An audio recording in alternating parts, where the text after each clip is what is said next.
సామెతలు 5వ అధ్యాయము. నా కుమారుడా, నా జ్ఞానోపదేశము ఆలకింపుము, వివేకము గల నా బోధకు చెవియొగ్గుము. అప్పుడు నీవు బుద్ధి కలిగి నడుచుకుందువు, తెలివిని బట్టి నీ పెదవులు మాటలాడును.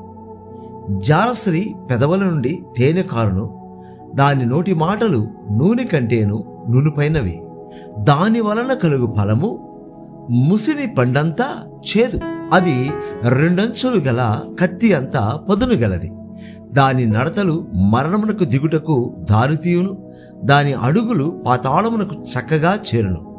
అది జీవమార్గమును ఏమాత్రమును విచారింపదు, దానికి తెలియకుండానే దాని పాదములు ఇటు అటు తిరుగును. కుమారులారా, నా మాట ఆలకింపుడి, నేను చెప్పు ఉపదేశము నుండి తొలగకుడి. జారస్త్రీ యుండు ఛాయకు పోక నీ మార్గము దానికి దూరముగా చేసుకును. దాని ఇంటి వాకిటి దగ్గరకు వెళ్ళకుము. వెళ్ళిన ఎడల పరులకు నీ యవన బలమును, క్రూరులకు నీ జీవిత కాలమును ఇచ్చివేతు. నీ ఆస్తి వలన పరులు తృప్తి పొందుదురు, నీ కష్టార్జితము అన్యుల ఇల్లు చేరును. తుదకు నీ మాంసమును నీ శరీరమును క్షీణించినప్పుడు అయ్యో, ఉపదేశము నేనెట్లు త్రోసివేసి తిని, నా హృదయము గద్దింపునెట్లు తృణీకరించెను. నా బోధకుల మాట నేను వినకపోతిని, నా ఉపదేశకులకు నేను చెవియొగ్గలేదు. నేను సమాజ సంఘముల మధ్య నుండినను ప్రతి విధమైన దౌష్ట్యమునకు లోబడుటకు కొంచెమే ఎడమాయను అని నీవు చెప్పుకొనుచు మూలుగుచు నుందువు. నీ సొంత కుండలోని నీళ్లు పానము చేయము, నీ సొంత బావిలో ఉబుకు జలము త్రాగుము. నీ ఊటలు బయటికి చెదరిపోదగున, వీధులలో అవి నీటి కాలువగా పారదగున. అన్యులు నీతో కూడా వాటి అనుభవింపకుండా అవి నీకే ఉండవలెను కదా. నీ ఊట దీవెన నొందును. నీ యవన కాలపు భార్య యందు సంతోషింపుము. ఆమె అతి ప్రియమైన లేడి, అందమైన దుప్పి. ఆమె రొమ్ముల వలన నీవు ఎల్లప్పుడూ తృప్తి నొందుచుండుము. ఆమె ప్రేమ చేత నిత్యము బద్ధుడివై ఉండుము. నా కుమారుడా, జారస్త్రీ యందు నీవేళ బద్ధుడివై ఉందువు? పరస్త్రీ రొమ్ము నీవేళ కౌగిలించుకొందువు? నరుని మార్గములను యెహోవా ఎరుగును, వాని నడతలన్నిటినీ ఆయన గుర్తించును. దుష్టుని దోషములు వానిని చిక్కులబెట్టును, వాడు తన పాప పాశముల వలన బంధింపబడును. శిక్ష లేకే అట్టివాడు నాశనమగును, అతి మూర్ఖుడై వాడు త్రోవ తప్పిపోవును. సామెతలు 6వ అధ్యాయము.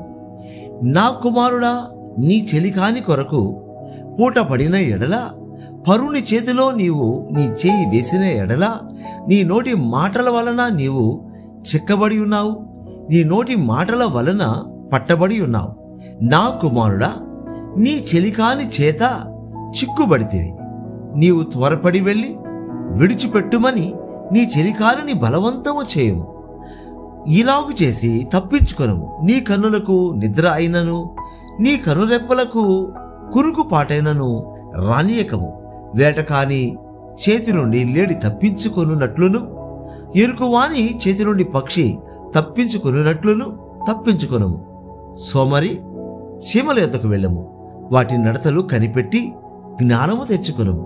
వాటికి న్యాయాధిపతి లేకున్నను, పై విచారణకర్త లేకున్నను, అధిపతి లేకున్నను, అవి వేసవి కాలమందు ఆహారము సిద్ధపరచుకొనను, కోతకాలమందు ధాన్యము కూర్చుకొనను.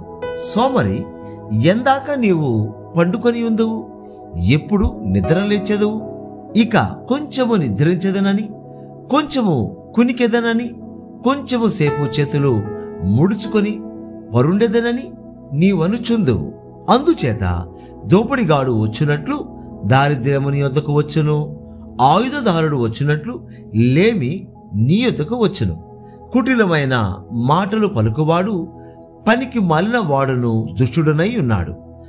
వాడు కన్ను గీటుచు కాళ్ళతో సైగ చేయును, వ్రేళ్లతో గుర్తులు చూపును. వాని హృదయము అతి మూర్ఖ స్వభావము గలది. వాడు ఎల్లప్పుడూ కీడు కల్పించుచు జగడములు పుట్టించును. కాబట్టి ఆపద వాని మీదికి హఠాత్తుగా వచ్చును. వాడు తిరగలేకుండా ఆ క్షణమందే నలుగగొట్టబడను. యెహోవాకు అసహ్యములైనవి 6 గలవు, 7 ఆయనకు హేయములు. అవేవనగా అహంకార దృష్టియు, కల్లలాడు నాలుకయు, నిరపరాధులను చంపు చేతులను, దుర్యోచనలు యోచించు హృదయమును, కీడు చెడుకు త్వరపడి పరిగెత్తు పాదములను, లేని వాటిని పలుకు అబద్ధ సాక్షియు, అన్నదమ్ములలో జగడములు పుట్టించువాడును. నా కుమారుడా, నీ తండ్రి ఆజ్ఞను గైకొనుము, నీ తల్లి ఉపదేశమును త్రోసివేయకము. వాటిని ఎల్లప్పుడూ నీ హృదయమునందు ధరించుకొనుము. నీ మెడ చుట్టూ వాటిని కట్టుకొనుము. నీవు త్రోవను వెళ్ళినప్పుడు అది నిన్ను నడిపించును. నీవు పండు కొనున్నప్పుడు అది నిన్ను కాపాడును. నీవు మేలు కొనున్నప్పుడు అది నీతో ముచ్చటించును. ఆజ్ఞ దీపముగాను, ఉపదేశము వెలుగుగాను ఉండను. శిక్షార్థమైన గద్దింపులు జీవమార్గములు. చెడు స్త్రీ యొద్దకు పోకుండాను, పరస్త్రీ పలుకు ఇచ్చకపు మాటలకు లోబడకుండాను అవి నిన్ను కాపాడును. దాని చక్కదనమునందు నీ హృదయములో ఆశపడకుము. అది తన కనురెప్పలను చికిలించి నిన్ను లోపరచుకొననీయకుము. వేశ్యా సాంగత్యము చేయువానికి రొట్టె తొనక మాత్రము మిగిలి ఉండును. మగనాలు మిక్కిలి విలువగల ప్రాణమును వేటాడును. ఒకడు తన వడిలో అగ్ని నుంచుకొనిన ఎడల వాని వస్త్రములు కాలకుండునా? ఒకడు నిప్పుల మీద నడిచిన ఎడల వాని పాదములు కమలకుండునా? తన పొరుగు వాని భార్యను కూడువాడు ఆ ప్రకారమే నాశనమగును. ఆమెను ముట్టివాడు శిక్ష తప్పించుకొనడు. దొంగ ఆకలిగొని ప్రాణ రక్షణ కొరకు దొంగిలిన ఎడల ఎవరినూ వాని తిరస్కరింపరు కదా. వాడు దొరికిన ఎడల 7 చెల్లింపవలెను. తన ఇంటి ఆస్తి అంతయు అప్పగింపవలెను. జారత్వము జరిగించువాడు కేవలము బుద్ధిశూన్యుడు. ఆ కార్యము చేయవాడు స్వనాశ్రమును కోరువాడే. వాడు దెబ్బలకును అవమానమునకును పాత్రుడగును. వానికి కలుగు అపకీర్తి ఎన్నటికి తొలగిపోదు. భర్తకు పుట్టు రోషము మహారౌద్రము గలది. ప్రతీకారం చేయు కాలమందు అట్టివాడు కనికరపడడు. ప్రాయశ్చిత్తం ఏమైనా నీవు చేసినను వాడు లక్ష్య పెట్టడు. ఎంత గొప్ప బహుమానములు నీవిచ్చినను వాడు ఒప్పుకొనడు. సామెతలు 7వ అధ్యాయము. నా కుమారుడా, నా మాటలను మనస్సున నుంచుకొనుము. నా ఆజ్ఞలను నీ యొద్ద దాచిపెట్టుకొనుము. నా ఆజ్ఞలను నీవు మనస్సున నుంచుకొనిన ఎడల, నీ కనుపాపవలే నా ఉపదేశమును కాపాడిన ఎడల నీవు బ్రతుకుదువు. నీ వ్రేళ్లకు వాటిని కట్టుకొనుము.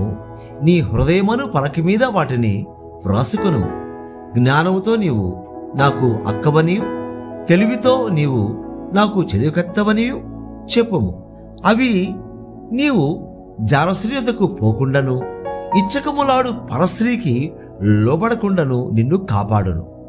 నా ఇంటి కిటికీలో నుండి, నా అల్లిక కిటికీలో నుండి నేను పారజోడగా, జ్ఞానము లేని వారి మధ్యను, యవ్వనుల మధ్యను బుద్ధి లేని పొడుచువాడొకడు నాకు కనబడెను.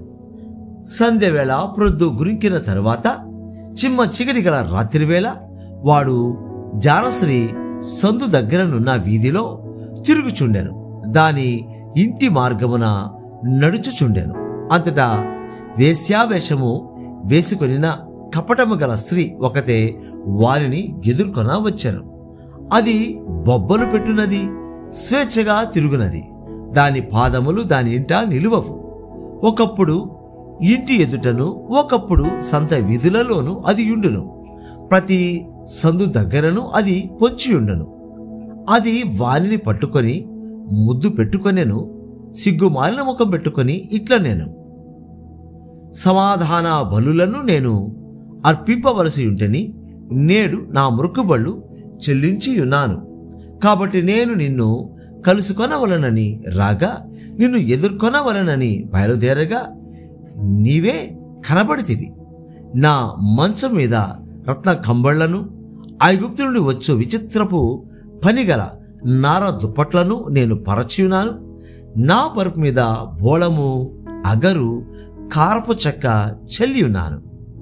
ఉదయం వరకు వరపదీర తృప్తి పొందుదము రమ్ము. పరస్పర మోహము చేత చాలా సంతృష్టి నొందుదము రమ్ము. పురుషుడు ఇంట లేడు, దూర ప్రయాణము వెళ్ళి ఉన్నాడు. అతడు సొమ్ము తంచి చేత పట్టుకొని పోయాను. పున్నమ నాటి వరకు ఇంటికి తిరిగి రాడు అనెను. అది తన అధికమైన లాలన మాటల చేత వారిని లోపరుచుకొనేను. తాను పలికిన ఇచ్చకపు మాటల చేత వారిని నీడ్చుకొని పోయాను. వెంటనే పశువు వదకు పోవునట్లును, పరులచే జిక్కినవాడు సంఖ్యలలోనికి పోవునట్లును, తనకు ప్రాణహానికరమైనదని ఎరుగక ఉరి యొద్దకు పక్షి త్వరపడునట్లును, వాని గుండెను అంబు చీల్చు వరకు వాడు దాని వెంట పోయెను. నా కుమారులారా చెవియొగ్గుడి, నా నోటి మాటల నాలకింపుడి. జారశ్రీ మార్గముల తట్టు నీ మనసు తొలగనీయకము. దారి తప్పి అది నడుచు త్రోవలలోనికి పోకుము. అది గాయపరచి పడద్రోసిన వారు అనేకులు, అది చంపిన వారు లెక్కలేనంత మంది. దాని ఇల్లు పాతాళమునకు పోవు మార్గము, ఆ మార్గము మరణశాలలకు దిగిపోవును. సామెతలు 8వ అధ్యాయము. జ్ఞానము ఘోషించుచున్నది, వివేచన తన స్వరమును వినిపించుచున్నది. త్రోవ ప్రక్కను రాజవీధుల మొగలలోను నడి మార్గములలోను అది నిలుచుచున్నది. గుమ్మముల యుద్ధను, పురద్వారమునొద్దను, పట్టణపు గౌనల యుద్ధను నిలబడి అది ఇలాగు గట్టిగా ప్రకటన చేయుచున్నది. మానవులారా, మీకే నేను ప్రకటించుచున్నాను, నరులకు మీకే నా కంఠస్వరము వినిపించుచున్నాను. జ్ఞానము లేని వారారా, జ్ఞానము ఎట్టిదైనది తెలుసుకొనుడి. బుద్ధిహీనులారా, బుద్ధి ఎట్టిదైనది యోచించి చూడుడి. నేను శ్రేష్టమైన సంగతులను చెప్పెదను, వినుడి. నా పెదవులు యథార్థమైన మాటలు పలుకును, నా నోరు సత్యమైన మాటలు పలుకును. దుష్టత్వము నా పెదవులకు అసహ్యము. నా నోటి మాటలన్నీ నీతిగలవి. వాటిలో మూర్ఖత అయినను కుటిలత అయినను లేదు. అవన్నీ వివేకికి తేటగాను, తెలివి నొందిన వారికి యథార్థముగాను ఉన్నవి. వెండికి ఆశపడక నా ఉపదేశము అంగీకరించుడి. మేలిమి బంగారు నాశింపక తెలివి నొందుడి. జ్ఞానము ముత్యముల కన్నా శ్రేష్టమైనది. విలువగల సొత్తులేవియు దానితో సాటి కావు. జ్ఞానమును నేను చాతుర్యమును నాకు నివాసముగా చేసుకొని ఉన్నాను. సదుపాయమును తెలుసుకొనుట నా చేతనగును. యెహోవా యందు భయభక్తులు గలిగి ఉండుట చెడుతనము నసహించుకొనుటయే. గర్వము, అహంకారము, దుర్మార్గత, కుటిలమైన మాటలు నాకు అసహ్యములు. ఆలోచన చెప్పుటయు లెస్సైన జ్ఞానం నిచ్చుటయు నా వశము. జ్ఞానాధారము నేనే, పరాక్రమము నాదే. నా వలన రాజులు ఏలుదురు, అధికారులు న్యాయమును బట్టి పాలన చేయుదురు. నా వలన అధిపతులను, లోకములోని గనులైన న్యాయాధిపతులు అందరూ ప్రభుత్వము చేయుదురు. నన్ను ప్రేమించు వారిని నేను ప్రేమించుచున్నాను. నన్ను జాగ్రత్తగా వెతకవారు నన్ను కనుగొందురు. ఐశ్వర్య ఘనతలను, స్థిరమైన కలిమియు నీతియు నా యుద్ధనున్నవి. మేలివి బంగారము కంటేను, అపరంజి కంటేను నా వలన కలుగు ఫలము మంచిది. ప్రశస్తమైన వెండి కంటే నా వలన కలుగు వచ్చుబడి దొడ్డది. నీతి మార్గమునందును న్యాయ మార్గముల యందును నేను నడుచుచున్నాను. నన్ను ప్రేమించు వారిని ఆస్తికర్తలుగా చేదును, వారి నిధులను నింపుదును. పూర్వకాలమందు తన సృష్టారంభమున తన కార్యములలో ప్రథమమైన దానిగా యెహోవా నన్ను కలుగజేశాను. అనాది కాలము మొదలుకొని మొదటి నుండి భూమి ఉత్పత్తి అయిన కాలమునకు పూర్వము నేను నియమింపబడితిని. ప్రవాహ జలములు లేనప్పుడు, నీళ్లతో నిండిన ఊటలు లేనప్పుడు నేను పుట్టితిని. పర్వతములు స్థాపింపబడక మునుపు, కొండలు పుట్టక మునుపు, భూమిని దాని మైదానములను ఆయన చేయక మునుపు, నేల మట్టిని రవంతయు సృష్టింపక మునుపు నేను పుట్టితిని.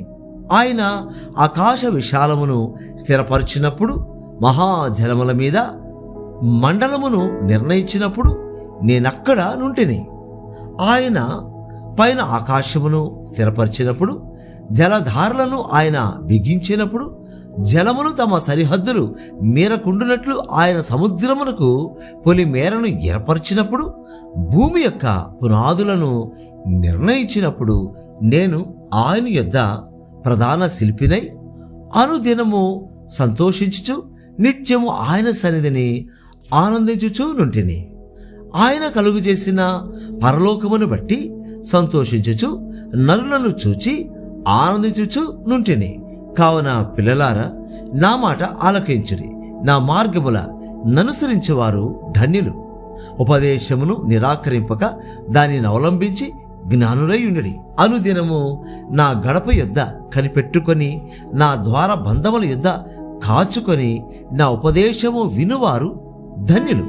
నన్ను కనుగొనువాడు జీవమును కనుగొనును, యెహోవా కటాక్షము వానికి కలుగును. నన్ను కనుగొనని వాడు తనకే హాని చేసుకొనును. నాయందు అసహ్యపడు వారందరూ మరణమును స్నేహించుదురు.